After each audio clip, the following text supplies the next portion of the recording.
చెప్పారు.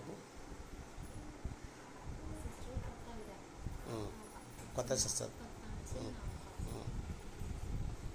అయితే ఆమెకి అమ్మ కనిపించి చెప్తుంది చెప్పినప్పుడు నేను ఇది ఫలానా టైంకి నేను వస్తాను మాట్లాడతాను అని చెప్తాను.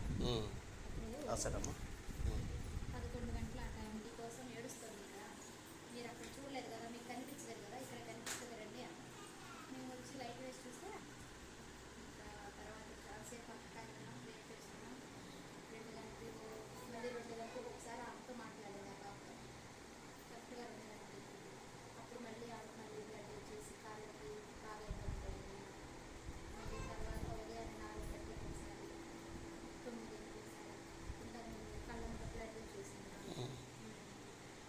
కాబట్టి అమ్మాయి చెప్తుందంటే ఆ పరిహారం కోసం ప్రాయశ్చిత్త పడాలి, పాపాలు ఒప్పుకోవాలి, గురువుల కోసం కన్యాస్త్రీల కోసం ప్రార్థించాలి, చిన్నపిల్లల కోసం, అడుక్కునే వాళ్ళ కోసం, పేదవాళ్ళ కోసం ప్రార్థించాలి.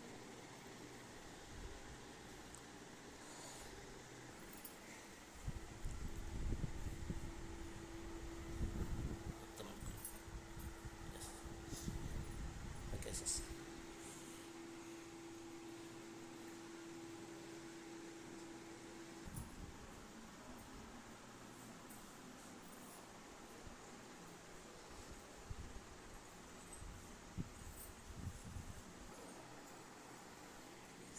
చేయబడ్డదమ్మా, చేయబడ్డదు.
ఇది రక్తం.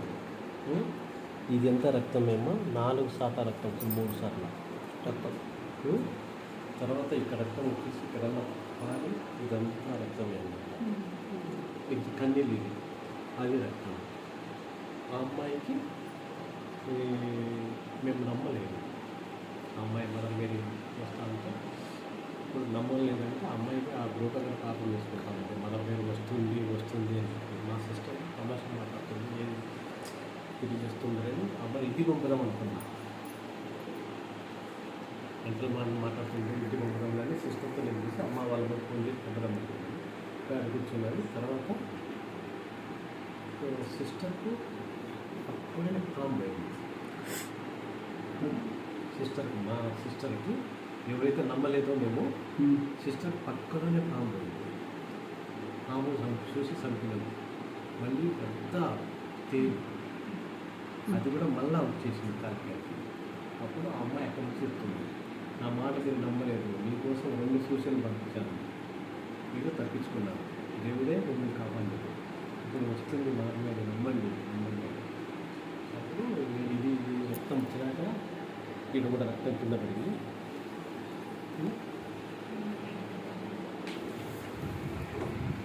అదొక రక్తం.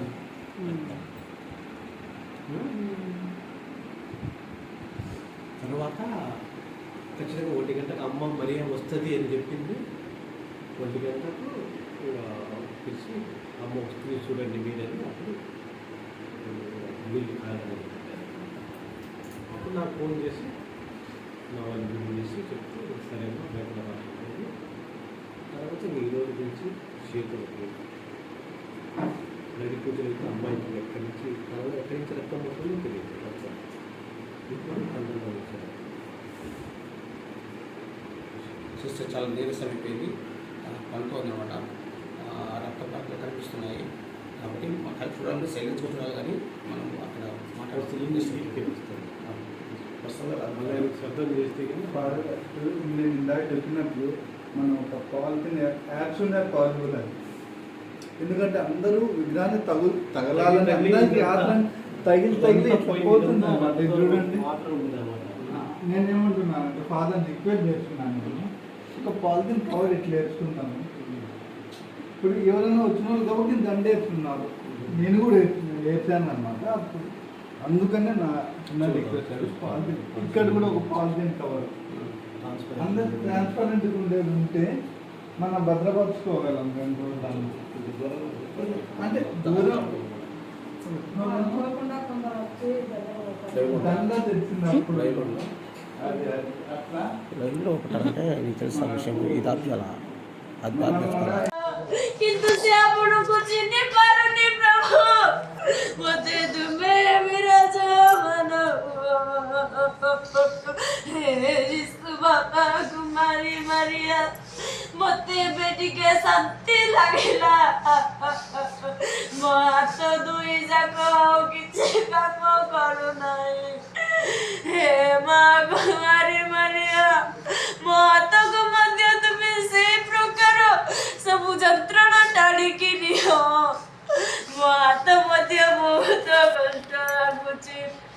ହେ ମା ବେଲାଙ୍କିନୀ ମୋର ପ୍ରାର୍ଥନା ଶୁଣ ଗୋ ମା ଲୁର୍ଦ ମେରେ। ହେ ମା ବର୍ତ୍ତମା ଜନନୀ ମୋ ହାତକୁ ତୁମେ ଚୁମ୍ବନ କର। ମୋ ହାତ ଯେପରି ସୁସ୍ଥତା ପ୍ରଦାନ କରିବ। ହେ ମା ବେଲାଙ୍କିନୀ ଲୁର୍ଦ ମା ମୋ ହାତ ବି ଟିକେ ଶାନ୍ତି ଲାଗିଲା।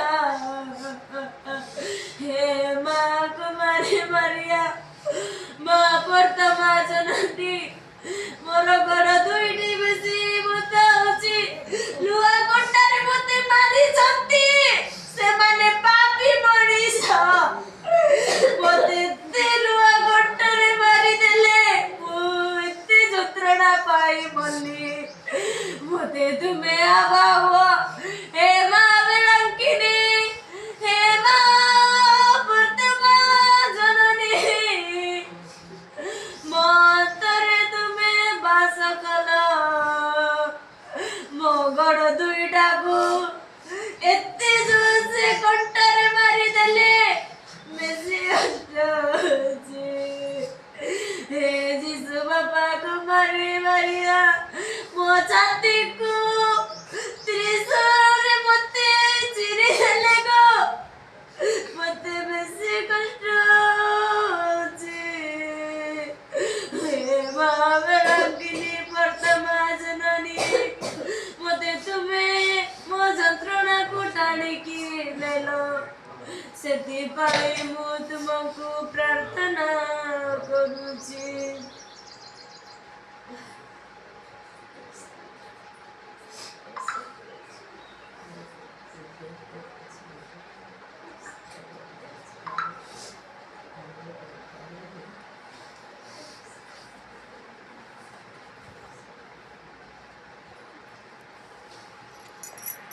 తను ఒరిస్సా నుంచి వాళ్ళు వచ్చి ఇది 3వ వారం అవుతుంది. ఏమైందంటే 2 రోజుల నుంచి ఆ అమ్మాయి ఒకలాగా మాట్లాడడం ఒకలాగా యాక్షన్ చేయడం చేస్తుందని సిస్టర్స్ చెప్పారు. మొన్న ప్రీవియస్ డే కదా, మొన్న ఆదివారం నేను లేను. అప్పుడు సిస్టర్ నాకు వచ్చిన తర్వాత చెప్పారు, ఆ అమ్మాయి కొంచెం బాగాలేదు, ఇంటికి పంపిద్దాము, వాళ్ళ అమ్మ వాళ్ళతో మాట్లాడి తర్వాత మళ్ళీ తీసుకుని రావచ్చు అని చెప్పారు. అందుకు నేను మాట్లాడి నేను నిన్న వచ్చిన తర్వాత మా ఫాదర్ ఫోన్ చేసి, ఫాదర్ తను బాగాలేదంట, ఫాదర్ హెల్త్ బాగట్లేదంట, ఒకసారి ఇంటికి పంపించి మళ్ళీ తీసుకుని రావచ్చు అని చెప్పి మాట్లాడుకున్నాం. మాట్లాడి అయిపోయిన తర్వాత మేము జపదండి చెప్పాము, అక్కడే బయట కూర్చొని జపమాలు చెప్పి అక్కడే భోజనం చేసాము. ఇంకా నేను చెప్పాను పిల్లలతో ఎవరు లోపలికి వెళ్ళొద్దు, అందరూ అటు ఇటు కొంచెంసేపు నడవండి, వాకింగ్ చేయండి అని చెప్పాము. ఎందుకంటే ఆ పిల్ల అప్పటికే చాలా డల్గా అయిపోయింది. నిన్న డల్గా అయిపోయింది. నేను రాగానే అడిగి ఏమైంది అంటే జ్వరం అని చెప్పారు. జ్వరం అని చెప్తే నేను మాట్లాడాను, బాగానే ఉంది. తర్వాత సైలెంట్గా ఉండేసరికి వాళ్ళు అన్నారు, లేదు సిస్టర్ నిన్ను కూడా ఇలాగే ఉంది, తనతో మాట్లాడండి అని చెప్పారు వాళ్ళ అక్క. మాట్లాడిన తర్వాత ఆ అమ్మాయి అడిగింది, చర్చ్ కేసు చూపించింది. చర్చ్ కేసు చూపించి చర్చిలోకి వెళ్తాను, నాకు తాళం ఇవ్వండి అని అడిగింది. నేను అన్నాను, ఫాదరు లేరు, అటువైపు ఎవరు నడవరు కూడా నడవరు, ఇప్పుడు మనం వెళ్తాం కరెక్ట్ కాదమ్మా, ఇక్కడ ప్రే చేసుకోండి అని చెప్పాను. కానీ తను ఏం చేసింది, వాళ్ళ అక్క వాళ్ళ కంపానియన్స్తో కలిసి ఇక్కడ కాదు నేను అక్కడికి వెళ్ళాల్సిందే అని ఆ అమ్మాయి గ్రోటో దగ్గరికి వెళ్ళారు. నేను అన్నాను, ఒక్కదాన్నే పంపించొద్దు, అందరూ వెళ్ళండి, నడిచినట్టు ఉంటుంది, ప్రేయర్ చేసినట్టు ఉంటుంది అంటే వాళ్ళు వెళ్ళారు. పిల్లలందరూ వెళ్ళారు, నేను సిస్టర్ ఇక్కడే కూర్చొని ఉన్నాం బయట. తర్వాత వాళ్ళందరూ వెళ్ళి గట్టిగా ప్రార్థన చేస్తుంటారు, అరిచి ప్రార్థన చేస్తున్నాను అనమాట. దేనికోసం? ప్రపంచంలో ఉన్న పాపాల కోసం, తప్పులు చేసిన వాళ్ళ కోసం, జైల్లో ఉన్న వాళ్ళ కోసం, ప్యారిష్ కోసం, ఫాదర్ల కోసం, ఏంటంటే కామన్గా సహజంగా ఉండేవి అందరికీ. అంటే నాది కాదు నీది కాదు, అలా నన్ను క్షమించు, మమ్మల్ని క్షమించు, మా పాపాలను క్షమించు, వెలంగిని మాత మా కోసం ప్రార్థించు, గట్టిగా అరిచి ప్రార్థన చేస్తుంది. అప్పుడు నేను సిస్టర్ అనుకున్నాము, రోడ్డు పక్కన వెళ్ళే వాళ్ళు ఏమనుకుంటారో, సిస్టర్స్ కదా ఎప్పుడు అటువైపు వెళ్ళరు, గట్టిగా మాట్లాడరు, ఎందుకు ఇటు వచ్చి లోపల మన చేపల్లో కూర్చొని ప్రార్థన చేసుకోమని అడిగాను. అప్పుడు అందరూ వచ్చారు, అమ్మాయి రాలేదు. తర్వాత మెల్లగా వచ్చారన్నమాట. అయితే ఆ రోజు సాయంత్రమే సిస్టర్ అక్కడ నుంచొని ఉంటే ఒక పెద్ద పాము వచ్చిందంట. ఆ పాముని వాళ్ళ అక్క చంపారు. ఆ సిస్టర్ ఏమన్నారు, ఈ అమ్మాయి యాక్షన్ చేస్తుంది, ఏదో నటించినట్టుంది అని అన్నారంట. అయితే అది అన్న తర్వాత సిస్టర్ నుంచున్న చోట పక్కమంటే పెద్ద పాము వెళ్ళింది. అది తెలియకుండా సిస్టర్ కాలు వేసేలోపు ఇంకో అమ్మాయి వచ్చి, ట్రైనింగ్లో ఉన్న సిస్టర్ వచ్చి దాన్ని చంపేశారు. మళ్ళీ నేను వచ్చిన తర్వాత మేమిద్దరు మాట్లాడుకుంటున్నాం, 2 కాళ్ళ సందులో నుంచి మండ్రగబ్బ వెళ్ళింది. వెళ్ళేసరికి నేను చూసి ఒక రాయేసి దాన్ని చంపేశాను. అప్పుడు ఆ పిల్ల అక్కడుండి చెప్తుంది, సిస్టరు నేను చెప్పిన మాట నమ్మలేదు కదా, అమ్మ వస్తానంది, అమ్మ మాట్లాడతానంది, నేను చెప్పాను, సిస్టర్ జసింతా నన్ను నమ్మలేదు, అందుకే దేవుడు 2 సార్లు మరణశిక్ష విధించాడు, కానీ ఎస్కేప్ అయిపోయారు సిస్టర్ అని అక్కడ చెప్తుంది ఆమె వాళ్ళ సిస్టర్కి వాళ్ళ కంపానియన్స్కి. తర్వాత వచ్చినాక తను వచ్చి చెప్పారు, నువ్వు సిస్టర్ మేము కొద్దిసేపు ప్రార్థన చేసుకోవాలి, మేము పడుకోము అన్నారు. సరేలే నేను అన్నాను, ఇక్కడే కూర్చోండి ఎక్కడికి వెళ్ళొద్దు, ఒంటరిగా వదలొద్దు అని చెప్పాను. వాళ్ళ కంపానియన్స్ వాళ్ళ అక్క వాళ్ళు సీనియర్స్ అందరూ ఉన్నారు, బయట కూర్చుని ఉన్నాం మేము కూడా. వాళ్ళు ప్రేయర్ చేసుకుంటున్నారు, గట్టిగా ప్రేయర్ చేసుకుంటున్నారు. నేను అన్నాను, అలసిపోతారు వెళ్ళిపోయి పడుకోండి అన్నాను. తనేం చెప్పిందంటే, లేదు ఈరోజు నేను ప్రార్థన చేయాలి, నాకు వెళ్ళాలని లేదు, నేను ప్రార్థన చేసుకోవాలి, ఇక్కడే చేయాలి, అమ్మ వస్తుంది, అమ్మ చెప్పింది నాకు, అమ్మ నాకు చెప్పింది, ఇంకా అయ్యే మాటలు తను చెప్తా ఉంది, ఇంకేం చెప్పట్లా, గట్టిగా ప్రార్థన చేస్తుంది, ఆ మాటలు మాత్రమే చెప్తుంది. ఇంకా 9:30, 10 ఆ టైంలో నేను అన్న వెళ్ళి పడుకున్నాను, కొంతమందిని పంపించేశాను. తాను వెళ్ళి పడుకోలేక మళ్ళీ వచ్చి మళ్ళీ కూర్చోండి. నైట్ 9:30, 10 ఇంకా పడుకొని కూర్చొని ప్రేయర్ చేస్తున్నారు. అరౌండ్ 11 గంటలకి ఈ చిన్న క్రాస్ ఉంది కదా, అక్కడ పెట్టిన క్రాస్, ఆ క్రాస్ ఇలాగే ఉంది టేబుల్ ఆల్టర్ మీద. తన చేతిలో చిన్న రోసరీ ఉంది, అది కూడా అక్కడే ఉంది. ఆ రోసరీ ఇలా పెట్టి ఇలాగే ప్రేయర్ చేస్తుంది. తను అంటుకోలేదు తన వేళ్లతో, ఆ రోసరీ మొత్తం బ్లడ్ అయిపోయింది అనమాట. నేను మరీ తల్లికి పూలు కడుతున్నాను ఆ రూమ్లో కూర్చొని. తను వాళ్ళ అక్క వాళ్ళ కంపానియన్స్ 4-5 వచ్చారు. సిస్టర్ ఇగో నేను చెప్తే మీరు నమ్మలేదు కదా, అమ్మ వచ్చిద్దని, వచ్చింది చూడండి అని 2 చేతులు ఇలా వచ్చింది అనమాట. ఇలాగే వచ్చి నా దగ్గర కబోర్డ్ దగ్గర నుంచి నేను చూస్తుంది. నేను చూడలా, వాళ్ళు మాట్లాడుతూ ఉన్నారు, నేను పట్టించుకోలే. తర్వాత తీరా చూస్తే అమ్మాయి కనిపిస్తుంది, వెళ్ళి చూస్తే ఆ పిల్ల ఏడుస్తూనే ఉంది. అమ్మ వెలంగిని మాత, ఇంకోటి ఏదో వాళ్ళ ఊరి పేరులో ఉంటుంది, మేరీ మాత పేరు. తను చేత క్షమాపణ అడుగుతుంది, క్షమించండి, మమ్మల్ని క్షమించండి, స్వస్థత దయచేయండి, మా కోసం ప్రార్థించండి, ఆరోగ్యాన్ని ఇవ్వండి అని ప్రార్థన చేస్తూ చూపిస్తుంది. ఇంకా అప్పుడు మేము అందరం అక్కడే కూర్చున్నాం మా రూమ్లో 1 గంటన్నర, దగ్గర 11:30, 12 వరకు కూర్చున్నాం. అప్పుడు ఏం చెప్పింది అమ్మాయి, 12 గంటలకి అమ్మ వస్తానంది, నేను చేపలకి వెళ్ళిపోతున్నాను, మీరు వచ్చేయండి అన్న. అంతే, అందరూ వచ్చేసాం ఆమెతో పాటు. వచ్చి ఆ అమ్మాయి సాష్టాంగ నమస్కారం చేసి 2 చేతులు ఇలా చాపింది. చాపి ఇలా పెట్టి 2 నిమిషాలు కూడా ప్రార్థన చేయాల. 2 నిమిషాల తర్వాత ఇలా చూస్తే ఆ పిల్ల బాధ తట్టుకోలేక చెయ్యి ఓపెన్ చేసి అల్లీలో కలుగుతుంటే మొత్తం బ్లడ్ ఉండిపోయింది అన్నమాట. మేము ఆ రక్తం అవన్నీ చూస్తూ ఉండేసరికి క్రాస్ ఉంది, క్రాస్ ఫుల్గా బ్లడ్ అయిపోతుంది. ఇంకా మొత్తం చూసి మాకే లేదు ఫాదర్, అమ్మాయి క్రాస్ ఇలా పెట్టి క్రాస్ ముందు ఇలా ప్రాస్ట్రేట్ చేశారు. క్రాస్ కూడా బ్లీడింగ్ అవుతుంది. ఇంక ఈ అమ్మాయి చేతులు కూడా బ్లీడింగ్ అవుతా ఉన్నాయి. అప్పుడు ఇంకా ఆ అమ్మాయి బాగా గట్టిగా అరిచి ఒక పక్కన నొప్పి ఒక పక్కన అమ్మాయి క్రాస్ ఉన్నా సరే జీసస్ పేరు ఎప్పుడు తలవలేదమ్మా. ఫస్ట్ అమ్మ వెలంగిని మాత, అమ్మ అమ్మ అమ్మ అమ్మ వెలంగిని మాత వెలంగిని